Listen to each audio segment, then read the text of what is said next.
Uncle एक 10 वाले gel pen दे दीजिए। ब्लू ब्लैक ब्लैक कितना वो? 10 रुपीज। Thank you. वेलकम। भिंडी कैसे दे रहे भैया? भिंडी 20 के पाव दे दीजिए भैया। अरे ऐसे कैसे दे रहे भैया? ये तो देखिए गले की मिलेंगी, देखिए गले की दे रहे हैं। अरे ये देखिए भैया, ये खराब हो रखी है। अच्छा अच्छी अच्छी दीजिए भैया, ऐसे ना दीजिए।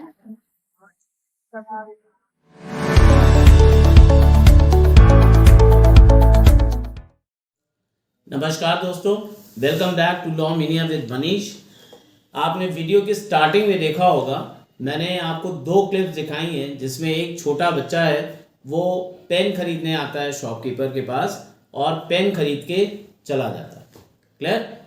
सेकंड क्लिप में देखा होगा कि एक लेडी है, वो लेडी फिंगर खरीद रही और वहाँ पे आपने देखा होगा कि वो खरीदते समय उस शॉपकीपर से, ठेले वाले से जिससे सब्जी ले रही है, बोला कि भाई ज़रा देख के दीजिए, अच्छी अच्छी छाटिए, सड़ी मत दीजिए, बढ़िया बढ़िया दीजिए। ठीक है, ऐसा करके वो देखा आपने कि वो परचेज कर रहे हैं।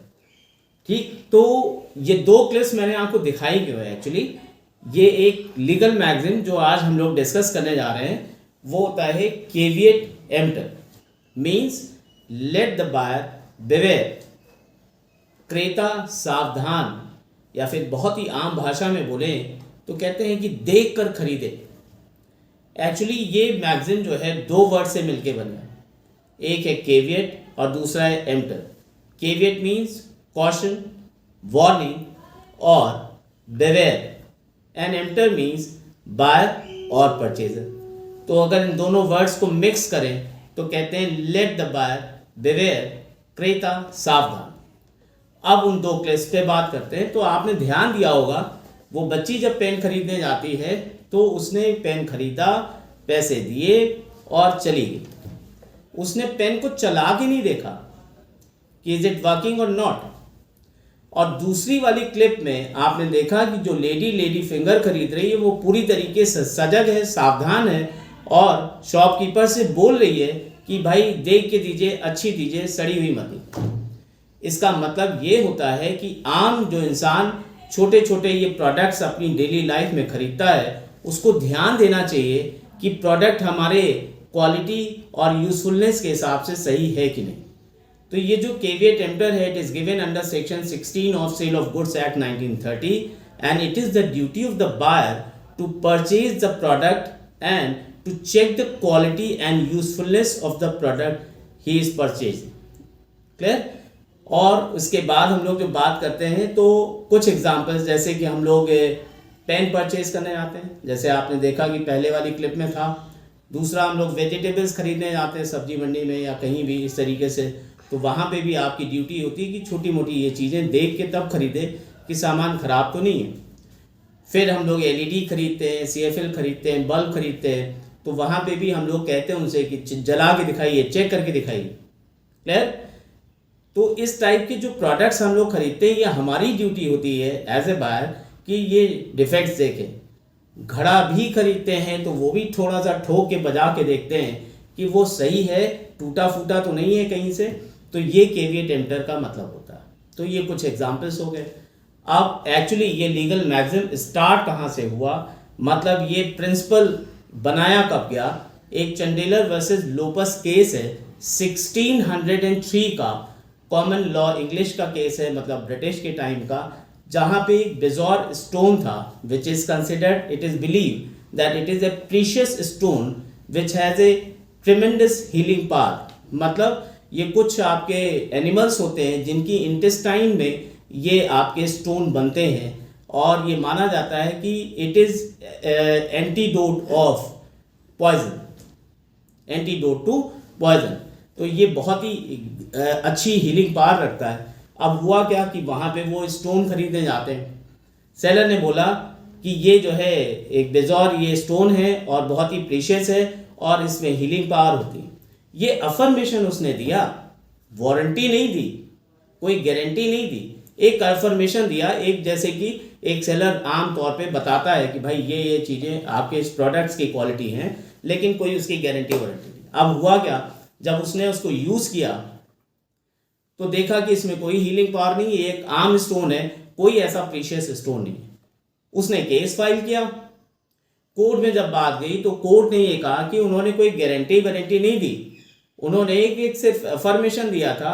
और यहाँ पे ये रूल लेट डाउन किया गया, ये लीगल मैगजीन बनाया गया कि it is the duty of the buyer to check the quality and usefulness of the product he is purchasing, और ये रूल बना केविएट एम्प्टर।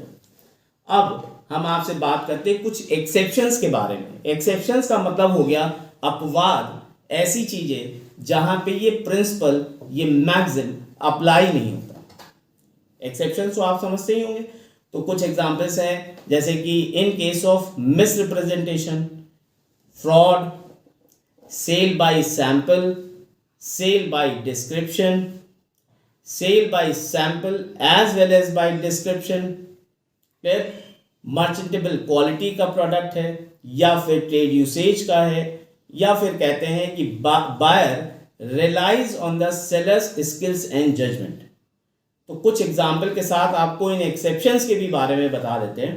जैसे फॉर एग्जांपल हम लोग फार्मा कंपनीज की बात करते हैं। फार्मा कंपनीज में होता क्या है कि जो एमआर होते हैं, मेडिकल रिप्रेजेंटेटिव, वो डॉक्टर के पास जाते हैं और उनके पास जो है एक लीफलेट होता है, उसमें वो प्रोडक्ट्स के बारे में सब कुछ बताते हैं। डिस्क्रिप्शन लिखा हुआ कि ये फला मेडिसिन है, इसको ये कंपोजिशन है, ऐसे अगर आप इसको कंज्यूम करेंगे ये जो है फला इलनेस या डिजीज में ये हेल्पफुल होगी। ठीक। दूसरा तरीका होता है कि वो सैंपल भी दे के जाते हैं डॉक्टर को कि आप इसको यूज़ करिएगा, किसी पेशेंट को दे खिलाइए और देखिए कि उसका क्या जो है रिएक्शन होता है। तो ये sale by sample as well as by description हो गया कि डिस्क्रिप्शन भी दे के गए और आपको सैंपल भी दे के गए।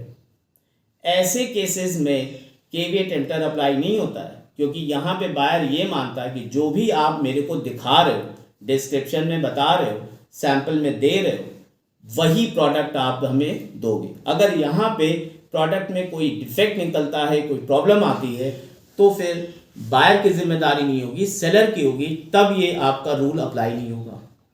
मैं एक टीचर हूँ, मेरे पास बहुत सारे पब्लिशर्स आते हैं, बुक दे के जाते हैं। अब कभी कभी क्या होता है, वो बुक ऐसा दिया कि सर ये लीगल एस्पेक्ट ऑफ बिजनेस की बुक है और इसमें ये एक्ट दिए हुए हैं और ये आपके लिए हेल्पफुल होगी। तो ये हो गया सेल बाय डिस्क्रिप्शन, जहाँ पे उन्होंने बुक के बारे में क्या क्या चैप्टर्स, क्या क्या एक्ट दिए हैं वो सब कुछ बताया और उनके डिस्क्रिप्शन के हिसाब से मेरी रिक्वायरमेंट फुलफिल हो रही थी, मैंने वो बुक ले ली। क्लियर। दूसरा तरीका जो ये पब्लिशर्स करते हैं, वो हमें सैंपल भी दे के जाएंगे कि सर ये सैंपल है, ये रख लीजिए, क्योंकि उनको पता है कि ये टीचर हैं, ये प्रमोट करेंगे और हमारी बुक बिकेगी, तो वो हमें फ्री में सैंपल भी देगा। This is called sale by sample actually. लेकिन यहाँ पे भी अगर आप जो है इन चीज़ों पे रिलाई कर रहे हो तो प्रॉब्लम नहीं है, ये रूल आपका अप्लाई नहीं होता।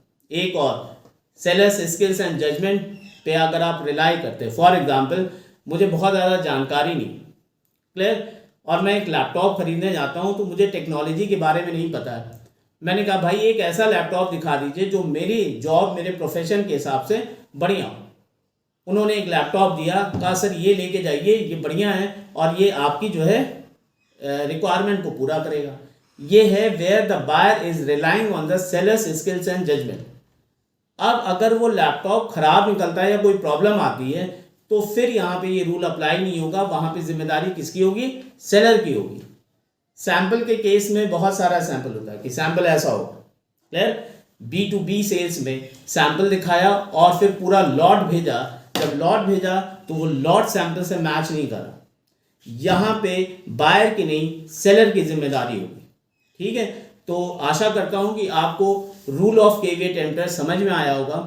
Thank you, keep learning, keep watching law mania with Manish. और अगर पसंद आया तो प्लीज़ इसको कमेंट करिए, सब्सक्राइब करिए, लाइक करिए एंड शेयर करिए। Thank you.